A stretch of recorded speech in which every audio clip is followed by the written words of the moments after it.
to our YouTube vlog, our first one. We're heading to Vanessa's first motherfucking show. History is being made, and she's gonna start to tell me a story. So you were telling me a story.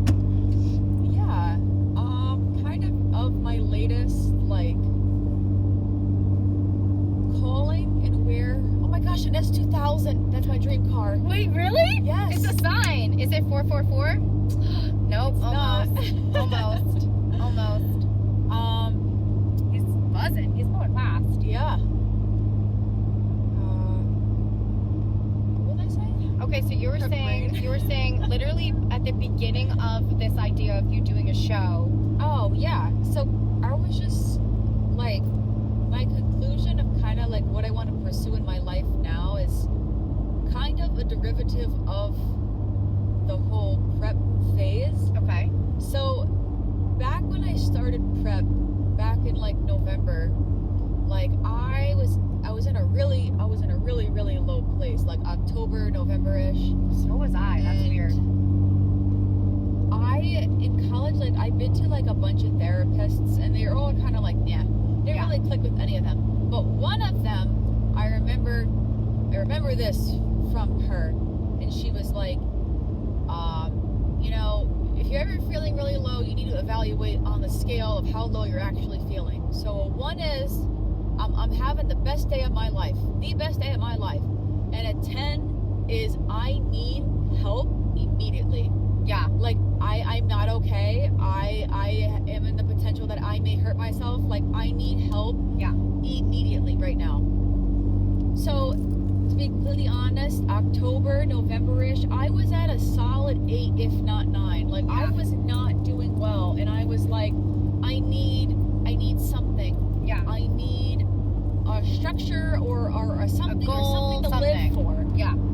So I was like, I'm gonna make it bodybuilding and prep. Oh, that's so cool. Because I know I have to stick to it. I have to do it every day, and like I can't fall off because I'm paying for it, and that's just stupid. And I love the gym. Right. So I kind of made that my thing. Wow. And granted, like, yes, like my mental health is transformed in that way. Yes.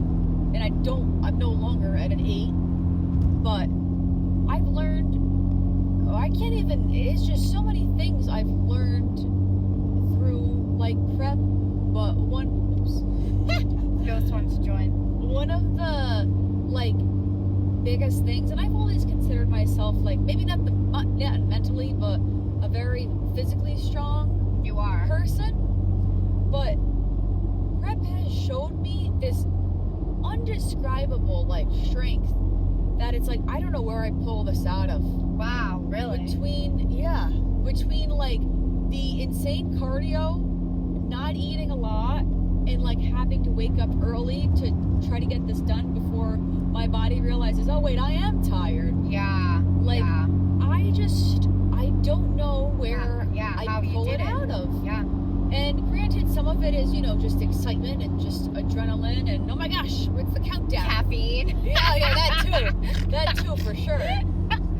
But aside all that, there's definitely like a larger part that's like, no, like this strength is coming from like somewhere deeper than that. Yeah. No, and that's a part of who you are. That's a part of your identity, and that's something that people see in you, and that's why you are an influence. That's why you are an influencer. Because if you think about it, it's the people that have that deep-rooted grit, that deep-rooted drive. Like people do bodybuilding that have extreme discipline, drive, and strong mental and physical health. That's it. You can't cheat that. You can't buy that. You can't finesse that. That's something that you build. But like, so what does that mean for you? Like, what do you mean by career path? Like, you want to be in the bodybuilding world, or you don't know what that looks like yet, or what? So I didn't really come to this kind of consensus until a couple weeks ago. Okay. And I've been trying to figure out like life, what to do with my life, and it's like I love working out and I love the gym, and like yes, in a perfect world, like, I'd love to have my own gym, but I also want to do something that's, like, Different. fulfilling. Yeah. Like, deeply fulfilling with my life. Same. So, as you know, my grandfather recently was in the hospital and had passed away recently.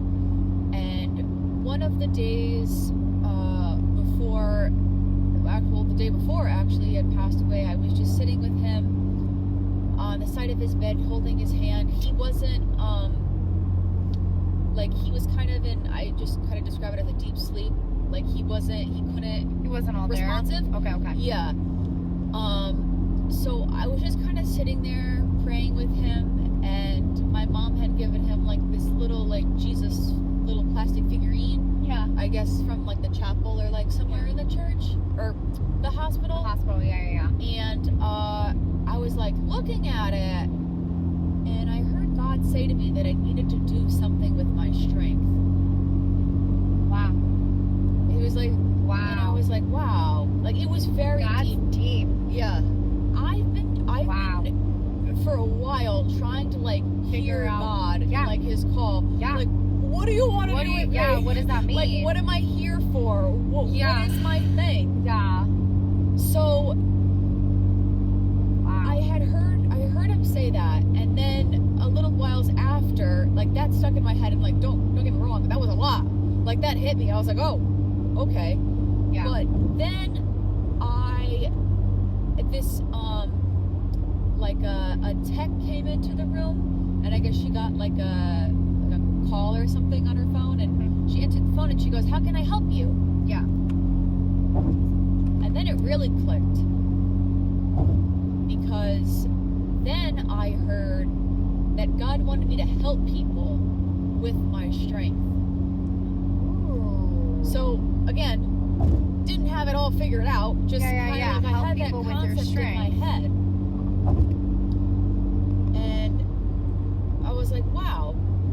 And you know, with the funeral and everything, my sister, she had given like a really, really beautiful like eulogy at the church. You know, talking about our grandfather and how like he was very proud of what he did after the service. He worked on helicopters at Sikorsky. Oh, cool. And was just like, it was a very honorable thing, because he made planes for the military, and you know, passionately could talk about his career, just you know, loved what he did. It's amazing. And I was like, you know, I want to do something that, you know, not just makes me feel good, but others. That is just like, yes, a very like, you want to make a difference in the world. Yes.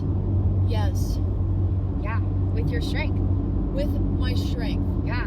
So, I'm trying to, like, you know, figure that out. Put all those buttons together, or whatever you want to call it. Yeah. And, I went over to my dad's house, maybe, not sure if, I feel like this was at some point before the service, or maybe it was after.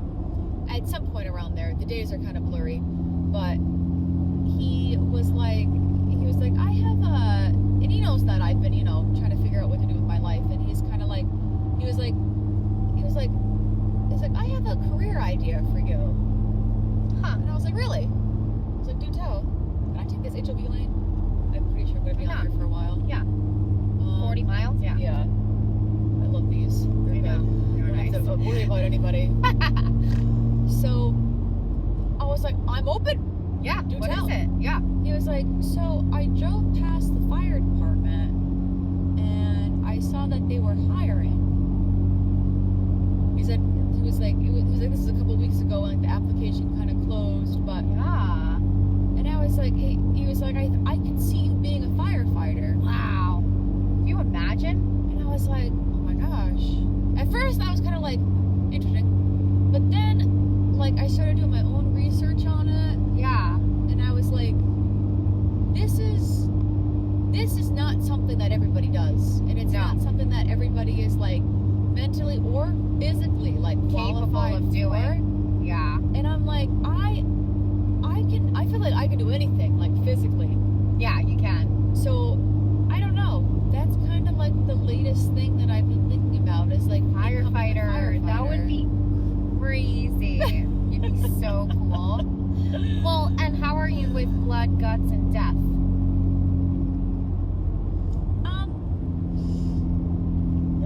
Well, I don't know. Like, well, if you're fine with that, that's the next thing. Because I'm sure that I feel like they scrape people off like tar and stuff. Yeah. Like, it's not pretty what they see. But if you're fine with blood, are you okay with cuts and stuff? Blood? Yeah. I mean, as long as it's not like surgery. You know what I mean? Like, I don't know. I'm also the kind of person where it's like, call it ADHD, which I'm pretty sure I have.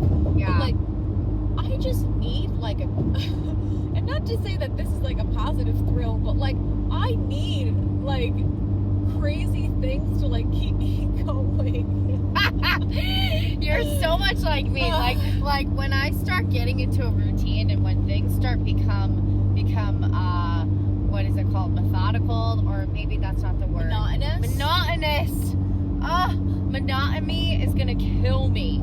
Like, I need every day to be the first day of a new day that's gonna make history. Like that. Yeah. And I wake up and I say, today's the day that I get to change the world one person at a time. And that's like my mentality is, yeah, I still don't know what I'm doing with my life. I know that I definitely am influencing people to have more positive talk, more joy, more confidence, helping people with nutrition and fitness. That is like obviously my goal, and I have my business plan that I'm going to be launching. But that's also really scary, and that's going to take a while. So it's like, in the meantime, I need a job, you know? And same with you. So it's like, who knows? But that, I could see you jumping into buildings that are on fire and being like, all right, let's go get them. Like, you know, I don't know. I just could see it. Yeah. But definitely do more research. Definitely. And then the process, I don't know how that works, but getting in, I heard, is sometimes tough. Yeah. But anything is possible. And at this point, you can do anything. I mean, you know that. Oh, I'm just so excited for this show. We're on the way. Yes.